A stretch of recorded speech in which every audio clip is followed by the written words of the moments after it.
नमस्कार, जय माता दी। मैं हूँ आपके अपनी लाइफ डिज़ाइनर आचार्य जीतू सिंह। श्री हरि तो सोए, लेकिन आपको क्या चीज़ें संकेत करके गए हैं, आगाह करके गए हैं कि आपको क्या चीज़ें करनी है, क्या नहीं करनी है। भगवान विष्णु जब शयन निद्रा में जाते हैं तो वो समय आपके जीवन का ऐसा समय होता है जहाँ हम पूरी एनर्जी बना करके पूरा साल उसका लाभ ले सकते हैं। एक तो हमें उस समय स्वास्थ्य के ध्यान रखने की ज़्यादा ज़रूरत होती है, और दूसरा स्वास्थ्य के साथ साथ हमें कुछ अपनी गतिविधियों में बदलाव लाना बहुत ज़रूरी होता है।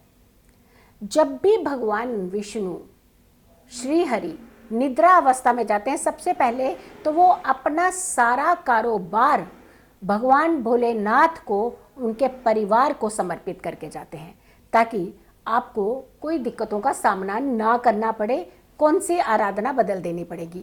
20 जुलाई से लेकर के 15 नवंबर तक, कार्तिक मास तक भगवान विष्णु निद्रा अवस्था में रहेंगे। लेकिन इस बीच पहले आपने भोलेनाथ की आराधना करनी है, फिर आपने गणपति की आराधना करनी है, फिर माँ दुर्गा की आराधना करनी है। तो यानी आपने ये समय आराधना करके ही बिताना है। और बहुत सारी चीज़ें ऐसी हैं जो हमें नहीं करनी है, और बहुत सारी ऐसी चीज़ें हैं जो हमें ज़रूर करनी है। शुभ कार्य बंद हो जाते हैं, यानी शादी, विवाह, मुंडन, यज्ञोपवीत, ये सब जैसे गृह प्रवेश होता है वो हम बंद कर देते हैं, क्योंकि इस समय जो ये समय होता है ये तप और पूजा का ही होता है। फिर आता है कि हमें हेल्थ का खास करके ध्यान रखना होता है। सूर्य और चंद्रमा की किरणें धरती पर कम पड़ती हैं, क्योंकि इस समय बारिश और बादलों का मौसम शुरू हो जाता है। तो ऐसे में हमें संक्रमण ना फैले, बीमारियां ना फैले, उसके लिए कुछ खाने की परहेज ज़रूर करने होते हैं, जो कि मैं वीडियो बना करके डाल चुकी हूँ कि कौन से महीने में कौन सी चीज़ आपने बिल्कुल नहीं खानी है, जिससे आपका स्वास्थ्य जो है वो ठीक रहेगा।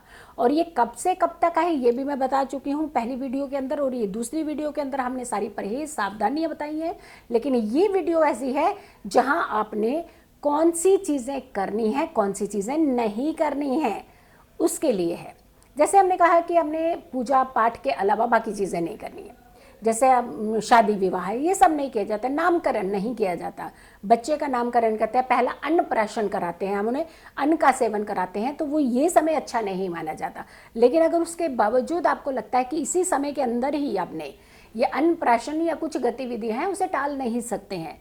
जैसे मान लीजिए आपको कोई नौकरी लगती है, तो आप नौकरी के अंदर एंटर करना चाहेंगे, डेफिनेटली ज्वाइनिंग होगी आपकी, तो आप क्या नौकरी छोड़ देंगे? नहीं नहीं, नौकरी नहीं छोड़ सकते आप, वो एक अलग क्रियाओं में आता है। बट उसके अंदर भी अगर आप थोड़ा सा मुहूर्त देख करके चलते हैं, करण, योग, दिन, वार, तिथि, ये सारी चीज़ें अगर आप देख करके चलते हैं तो वहाँ भी आपका लाभ होता है।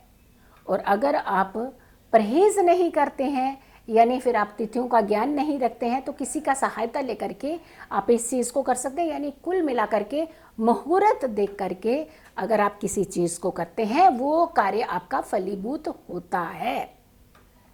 अब क्या नहीं करना है ये ध्यान रखिएगा। कुछ कुछ चीज़ें हैं, जैसे आपने कहा पूजा पाठ है, ये सब चीज़ें करनी है और वो नहीं करनी। अब अनुष्ठान ज़रूर करना चाहिए, यज्ञ करने चाहिए। इस समय यज्ञ करना सबसे ज़्यादा उत्तम माना जाता है। इस समय दान की प्रक्रिया को बढ़ाना सबसे ज़्यादा उत्तम माना जाता है। अगर आप दान की प्रक्रिया इस समय करते हैं तो आपके जीवन के कष्ट जो है, शारीरिक कष्ट, मानसिक कष्ट, आर्थिक कष्ट, तकलीफ़ें, ये सारी आपकी दूर होती है। लेकिन हम क्या करते हैं कि छोटा सा दान देने से पहले ना हमें लगता है कि यहाँ चला जाएगा, उसके बजाय आप बहुत बड़ा नुकसान भी कर लेते हैं।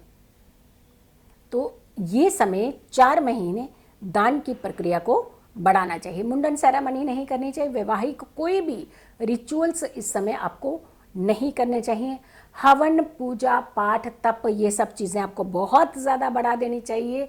और ख़ास करके एक चीज़ का, जितना ज़्यादा आप भगवान विष्णु की आराधना कर सकें, मंत्रों के जाप कर सकें, वो बहुत उत्तम माने जाते हैं। इस समय दोनों समय घर के अंदर दीपक ज़रूर प्रज्वलित करना चाहिए, यानी सुबह का समय और शाम का समय आपको अपने घरों में दीपक ज़रूर जलाना है। अपने घर को अंधकारमय नहीं बनाना है, अपने जीवन को उज्जवल बनाना है। घर के मुख्य दरवाजे के ऊपर कभी भी अंधेरा नहीं रहना चाहिए ये 4 महीने।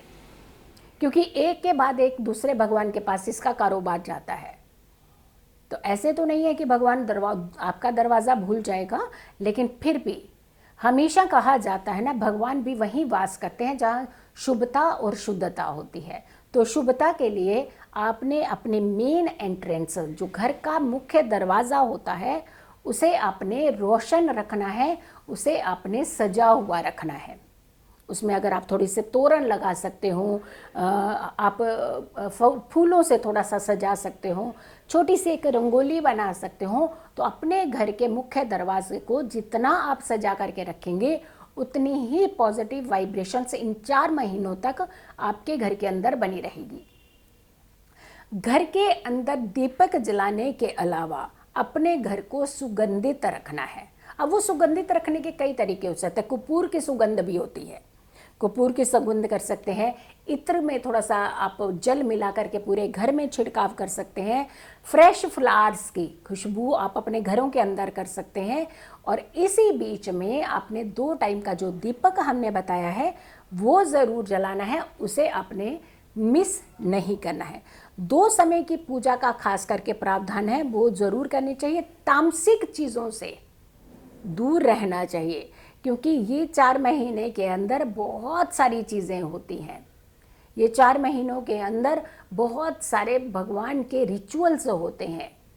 श्री जगन्नाथपुरी की यात्रा इसी समय होती है। ये महीने ऐसे होते हैं, ये बड़े शुभता के महीने होते हैं। तो ये शुभता के महीने एक तरफ सिर्फ विराम दिया जाता है, वो दिया जाता है शादी विवाह मुंडन सेरेमनी या उन चीज़ों को, लेकिन दूसरी तरफ अपने जीवन को निखारने के लिए बहुत सारे रिचुअल्स किए जाते हैं। तो 3 चीज़ों का खास ध्यान रखना है। एक, अपने घरों के अंदर दीपक ज़रूर जलाना है, घर को सुगंधमय रखना है, मुख्य दरवाजे पर रोशनी ज़रूर रखनी है, उसे अंधेरा नहीं करना है, और हो सके जितना सजा सके उस दरवाजे को ज़रूर सजाने का प्रयास करना है। ये छोटे छोटे रिचुअल्स आपकी ज़िंदगी में खुशियाँ लाते हैं। ये छोटे छोटे रिचुअल्स आपकी ज़िंदगी में स्टेबिलिटी लाते हैं। और वैसे भी कहा जाता है कि जैसे हम ऐसे संस्कार करते हैं, हमारे बच्चे भी इन्हीं चीज़ों से ही सीखते हैं। तो बच्चों को भी पूजा पाठ का हिस्सा ज़रूर बनाना चाहिए। तो देखा आपने, जैसे ही श्रीहरि जाएंगे, भगवान भोलेनाथ आ जाएंगे कार्यभार संभालने के लिए। श्रावण माह जैसे ही खत्म होगा, भगवान भोलेनाथ जाएंगे, तो गणपति आ जाएंगे। गणेश चतुर्थी का समय होगा, और गणेश चतुर्थी के बाद नवरात्रि शुरू हो जाएंगे, माँ दुर्गा का आगमन हो जाएगा। तो यानी एक के बाद एक साफ संकेत है कि पूजा पाठ इस समय बढ़ा देनी चाहिए। खुश रहिए, स्वस्थ रहिए, पॉजिटिव रहिए। पॉजिटिव रहते हैं तो हर समस्या से हम दूर रहते हैं। अगर आप लोगों ने अभी तक मेरे चैनल को सब्सक्राइब नहीं किया है तो ज़रूर कीजिएगा। इस वीडियो को बहुत सारे लोगों तक ज़रूर शेयर कीजिएगा, ताकि दूसरे लोग भी इसका लाभ उठा सकें। जल्दी हाजिर होंगे एक अच्छी वीडियो के साथ। तब तक के लिए नमस्कार।